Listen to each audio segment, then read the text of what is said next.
وبتبدأ البطلة تحكي لنا قصتها، كيف كانت تعاني من الاكتئاب والوحدة، وظلت 3 سنين وهي عم تتعالج بمشفى الأمراض النفسية. بس بالأخير بتقرر تطلع لتحضر عرس أختها، وبيجي الدكتور يودعها، بس هي بتكون حزينة ومكتئبة وعم تحاول تبتسم. وبتجي امها تاخدها على البيت، وبالعرس بتشوف اختها سعيدة، بس هي بتكون حاسة حالها بلا أهمية ووجودها بالحياة على الفاضي. وبيجي شخص اسمه بيتر بيكون معجب فيها وبيسألها انت سعيدة بعد ما طلعتي من المشفى؟ بس بترد عليه انا حاسة بالوحدة وعدم الأهمية. وبعدين بيجي ابوها وبيكون عم يشرب، وهي بتزعل منه لانه مفكرته بطل هالعادة السيئة اللي دمرت له مسيرته المهنية، ولهيك بتزعل وبتطلع على غرفتها، وبنشوف انه مخبية ادوات خاصة كرمال تجرح وتأذي حالها. ورغم الألم منشوفها انها حست بالسعادة. وبعدين بتشوف اختها غادرت العرس ومبسوطة، وبالليل بتكون لي عم تسخن ابريق الشاي، وبتسمع صوت ابوها عم يتخانق مع امها، وهالشي كله بسبب الشرب اللي بسببه انطرد من العمل. وهون ابوها بيضرب امها وبيغادر وهو غضبان. وهون بنشوف لي عصبت كثير وراحت واخذت الابريق الساخن وطلعت على غرفتها، بس المفاجأة انه حطت الابريق على جسمها وحرقت حالها. بس الغريب انه بنشوفها حست بالسعادة والنشوة الفيزيولوجية اللي بتصير بعد العلاقة الزوجية والكذا مزا. يعني من الآخر عندها ميول مازوخية وبتحب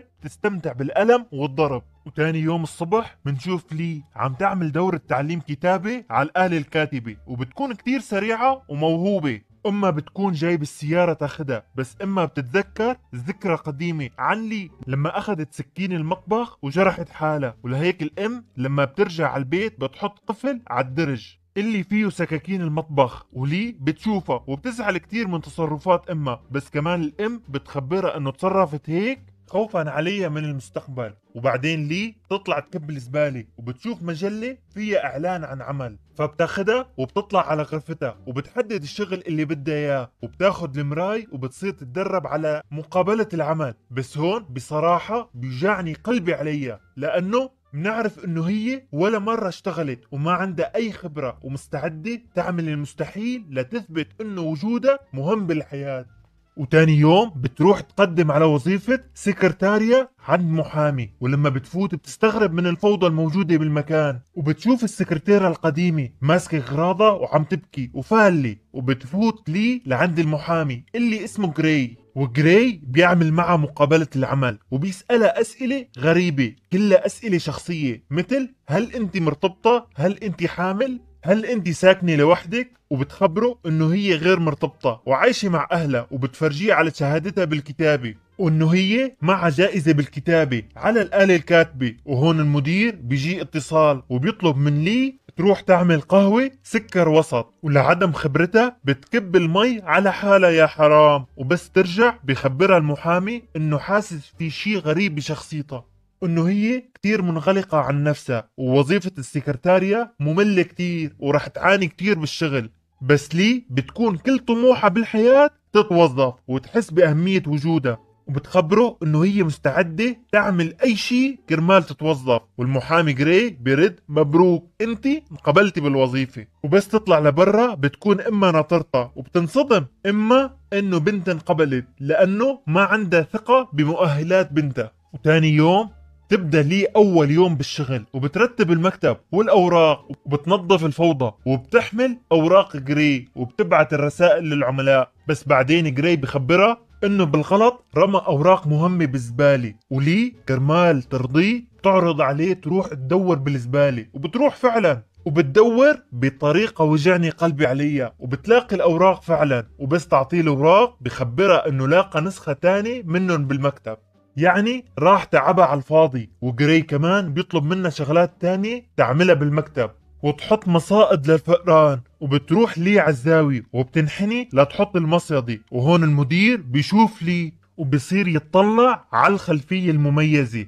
يا منحرف. بس الغريب انه هي بتنتبه على المدير انه عم يتطلع ويبصبص، بس ما بتهتم وبتكفي عمل عادي. يا منحرفة. وبينتبه المدير للجروح على اجرين لي، وبعدين بتروح لي على مكتبها وبتتذكر كيف كان المدير عم يتطلع عليها، وبتشيل الادوات الخاصة فيها وبتحاول تأذي حالها. بس جراي بيكون عم بيشوفها وهي بتنصدم وبتشعر بالحرج وبتخفي اغراضها، وجراي كمان بينصدم وبيتابع باستغراب. وبعد ما بتخلص لي اول يوم شغل بتيجي امها بتاخدها وبتخبرها عن يومها، والمسا لي بتشوف صديقة بيتر وبيحكوا شوي عن علاقتهم، انه بيتر حابب يرتبط فيها وبيروحوا سوا على المغسلة الخاصة بالملابس، بس للصدفة بيكون كمان المحامي جراي بالمغسلة وبيشوف لي مع بيتر وبصير يراقبهم، وهون لي وبيتر بيبوسوا بعض، وجراي بيزعل كتير وبيغار على لي وكأنه من ممتلكاته الشخصية. وتاني يوم بالشغل بيكون جراي معصب كتير من لي وبصير يشغلها كتير بكتابة الرسائل، بس الغريب انه بصير يطلع لها اخطاء املائية ليعصب عليها ويطالع غضبه. لي بتعتذر كتير على الاخطاء، لكن جراي بيصرخ وبيعصب اكتر وبيطلب منها تعيد كتابة الرسالة، ولي بتضل كل اليوم تعيد كتابة الرسالة، وبنهاية اليوم بتدخل لعند جراي وبتعطيه الرسالة، بس هو ما عطاها اي اهتمام وضل يقرأ بالكتاب. وهي عم تطلع من المكتب بيلاحظ جراي انه التنورة ممزقة وبيبدأ يعمل لها محاضرة عن الأناقة، ولي بتعتذر من المدير وبتوعده انها رح تتحسن، بس هو بضل يطلب منها تهتم بلباسها لأنه ما بيليق بالسكرتيرة مهمة. وتاني يوم كمان جراي بصير يتدخل بتصرفاتها وبيعصب عليها وبيطلب منها ترد على التليفون، مع انه ما كان في تليفون عم بيرن، بس جراي بصير يقلد صوت التليفون وبيطلب منها تنفذ اوامره وتسمعه صوتها وهي عم ترد، وبس ترد لي على الهاتف بترد بصوت واطي، ولهيك جراي بخبرها تكون واثقة بحالها اكتر وتعلي صوتها، وبيقعدوا سوا حد بعض وبصير يحكي معها عن حياتها الشخصية وبيسألها إذا كانت عم تطلع بموعد مع رجل، وبترد عليه إيه عم بطلع. بس الغريب إنه جراي بيسألها إذا نامت معه وبيسألها بوضوح إذا صار بينهم كذا مزة أو لا، بس لي بتضحك وبتخجل وبترد لا ما صار بيننا شي. وهون المفاجأة إنه جراي بيخبرها انه شافها عم تجرح وتأذي حالها وبيسألها ليش هيك عم تعملي بحالك، ولي بتخبره ما بعرف، بس لما بعمل هيك بحس بالسعادة. وهون منشوف جراي صار مثل الدكتور نفسي وعم بيحاول يشرح لها ليش هيك عم تتصرف، بمعنى انه هي بتكون موجوعة من جوا وبتجرح حالها ليطلع الوجع لبرا، يعني كلام سيكولوجي شغل ناس مثقفين زيادة عن اللزوم. انا نوردن ما فهمت منه شي، يعني محامي عم يتفلسف ويعمل حاله فهمان، بس الغريب انه بيطلب منا ما عاد تجرح حالها وبيطلب هالشي منا بصيغة الامر وبتوعده ما عاد تعمل شي بحالها. وهون جراي بيصورها صورة كنوع من الحفاظ على الوعد وبيخبرها تفل بكير اليوم من الشغل، وبيطلب منها ما تروح مع امها لانه هي صارت كبيرة وواعية، وبالفعل بتطلب من امها تروح لحالها وبتمشي عبر الحديقة، بس منشوف انه هي بلشت تعجب بجراي وبتحسه عايش معها بكل تفاصيل حياتها، حتى كمان بتحس بوجوده عم يمشي حدا بالحديقة. وتاني يوم بالشغل اجا المدير جراي ليفرجيها الاخطاء الاملائية بالرسائل تبعها، وحط الورقة على المكتب وطلب منها تنحني وتحط ايديها على المكتب، ولي بتكون مستغربة من الموضوع، بس جراي بيأمرها تنفذ وتنحني وتحط ايديها على المكتب. اول ما لي بتبدا تقرا بيضربها جراي على الخلفية، وكل مرة الضرب بيزداد قوة، بس الغريب بدل ما لي تتألم وتشتكي كانت تستمتع. ولما خلصت قراءة الورقة طلب منها تعيد القراءة، بس هالمرة ضربها كتير على الخلفية يمين ويسار وكأنه هو عم يستمتع كمان. ولما خلصت الرسالة جراي بيطلب منها ترتب لباسها وتغادر، ولي فورا بتدخل على الحمام وبتشوف الخلفية تبعها وبتكون حمراء تشبه البندورة والطماطماية المستوية زيادة عن اللزوم. وانا نوردن انصدمت من يلي صار، بس تبعت الفيلم وانا ساكت. بس الغريب انه لي حبت اللي صار اكتر بكتير من يلي كانت تعمله بحالها لما كانت تأذي وتحرق جلدها، يعني الضرب على الخلفية خلاها تحس بالسعادة القصوى وصارت تشتغل بنشاط وسعادة، وجراي بيأثني على شغلها المميز وهي بتكون طايرة من الفرحة وبتفرجيه على الرسالة من جديد. وبالليل بتحس لي انه وضعها النفسي استقر، وانه المدير تبعها مثل مصباح علاء الدين السحري خلاها تحس بالسعادة القصوى، ولهيك بتخبر امها انه تفك القفل من الدرج السكاكين تبع المطبخ لانه هي صارت كتير منيحة ومستحيل بعد تأذي وتجرح تجرح حالها. طبعا يا عم البنت لاقت طريقة أكثر فعالية وإثارة، مو قلت لكم منحرفة يا عم. ومنشوف لي إنه راحت على النهر ورمت كل الأدوات اللي كانت بتجرح حالها فيهم. وهون منشوف لي بالشغل والمدير اكتشف طبيعة مشاعر لي ووضعها النفسي، انه هي مستمتعة جدا بتلقي الاوامر والتعذيب الغير معهود، وبصير يخليها تعمل شغلات غريبة ويمشيها على الأربعة ويطعميها جزر. ويا ريت لو بقدر اشرح لكم واعرض لكم شو كان عم بيصير، بس كلها شغلات على كيف كيفك، خارجة عن المألوف ومنحرفة زيادة عن اللزوم. بس أنا مستمتع كثير. المهم هالفترة بتكون لي مستمتعة أكتر وأكتر كل يوم بالشغل، وكأنه عايشة بالمريخ. يعني كل هالضرب والعنف هو اكسترا سعادة عندها، لدرجة انه كل يوم بالليل وهي على التخت بتعمل شغلات خاصة بالكبار وبتلعب مع حالها، وهي عم تفكر بجراي وتعذيبه وتتخيله عم يعمل معها كذا مزة. اللي فهم كيف كانت عم تلعب مع حالها يكبس لايك. تاني يوم لي بتشوف خطأ إملائي بالرسالة وبتجي لتعدله، بس بتقرر تترك الخطأ ليشوف المدير ويعاقبها بالطريقة اللي بتعرفوها. وبالفعل بتروح بتعطيه الرسالة المليانة أخطاء، بس المدير بيكون مشغول، بس هي بتكون حابة تتعاقب وبتصير تعمل حركات وشغلات لتغريه. يا منحرفة، بس للصراحة أنا حبيتها كتير. والمدير هون بطل يسيطر على مشاعره وبحس انه الموضوع صار غلط وما لازم يستغل مشاعر لي ووضعها النفسي، لهيك بيوقف نشاطه مع لي وبيبطل يضربها ويعاقبها على الخلفية. وعلى الرغم من انه الرسالة مليانة اخطاء، جراي بيتجاهل الموضوع. وبآخر اليوم لي بتسأله محتاج شي، بدك شي، عجبتك الرسالة شي، وبتكون ناطرة بكل وضوح انه يقرأ الرسالة ويشوف الاخطاء ويقوم يعاقبها. بس جراي بخبرها كل شي تمام، فيك تفلي اليوم بكير على البيت. وبتفل لي على البيت، بس بتكون زعلانة لأنه كان نفسها المدير يعمل الشغلات اللي بالي بالكم، لأنه هي تعودت على هذا الموضوع. تاني يوم بتكون لي مع عيلتها بالمسبح وبيسألوها عن المدير، وهي بتخبرهم انه جراي هو الافضل في العالم. بس الام بيجيها اتصال وبنعرف انه ابوها للي بالمستشفى، ولي بس تشوف ابوها تزعل كتير، وبيجيها شعور انه لازم تجرح حالها، بس بتتذكر كلام المدير. وهون بيخطر عبالها انه تروح لعنده على البيت، وبتروح فعلا. وبيكون المدير عم يلعب رياضة ليفرغ الطاقة والمشاعر الجياشة اللي عنده، وبينصدم لما يشوفها جاي لعنده على البيت. ولي بتكون جاي تنام عنده لأنه هي بحاجة بشكل شديد تفرغ الحزن والمشاعر اللي جواتها عن طريق تخلي المدير يضربها ويعمل معها كذا مزة، بس بتخجل تطلب منه هالشي. ولهيك بس بتسأله عن الشغل وبتذكره انه في عنده موعد بكرة مع رجل أعمال. وجراي بتشكرها وبسكر الباب بوشها. وتاني يوم بتكون لي حابة تنضرب وبتبدأ تتقرب من المدير وتعمل حركات أكتر، بس هو بيضل يتجاهلها ويحاول يسيطر على مشاعره، بس هي صارت تزيد أكتر وأكتر بحركاتها بس بدون فائدة. وهذا الشيء أدى أنه تصير لي مو قادرة تسيطر على مشاعرها وولعانة على الآخر. وبالليل بتحاول تخفف الولعان والنار اللي جواتها، وبتدخل على الحمام وبتاخد المشط وبتحاول تضرب حالها على الخلفية مثل كأنه المدير عم يضربها، بس ما بتحس بالسعادة اللي بتحسها مع جراي. وتاني يوم لي بتشوف بالحديقة دودة كبيرة، ولحتى تستفز جراي بتاخد الدودة وبتحطها جوات الأوراق الخاصة بجراي لحتى يشوفها ويعاقبها بالطريقة اللي بتحبها. يعني صارت تعمل المستحيل لتخلي المدير يضربها على الخلفية. بس منشوف انه المدير شافها وهي عم تحط الدودة،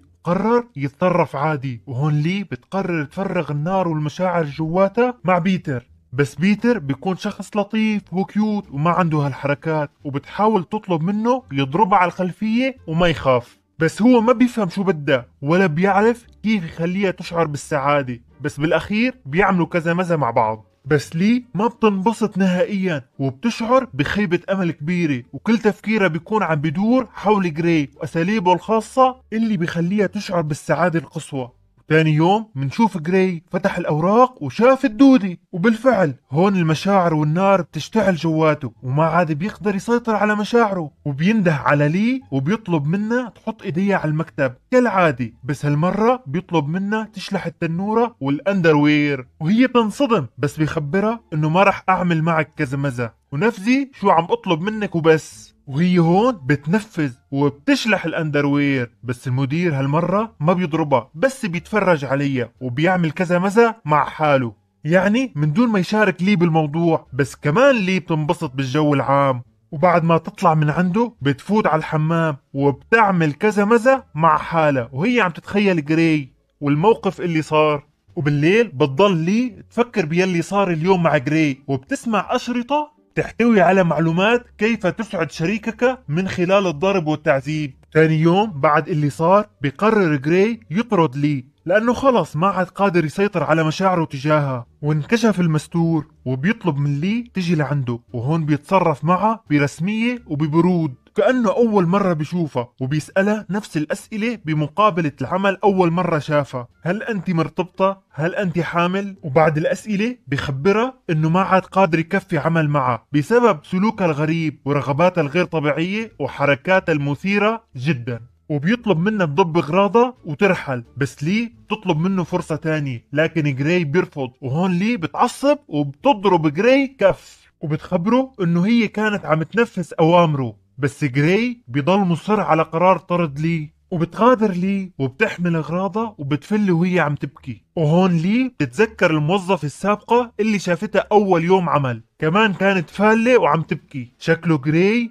نسونجي كتير ومجنن البنات وعم يعمل هاي الحركات مع الكل. شو رأيكم؟ اكتبوا لي بالتعليقات وحطوا لايك على الفيديو. وهون منشوف انه لي صارت عاطلة عن العمل بس ما بتخبر اهلها انه انطردت، وبتضل تطلع كل يوم الصبح وكأنه لساتها موظفة.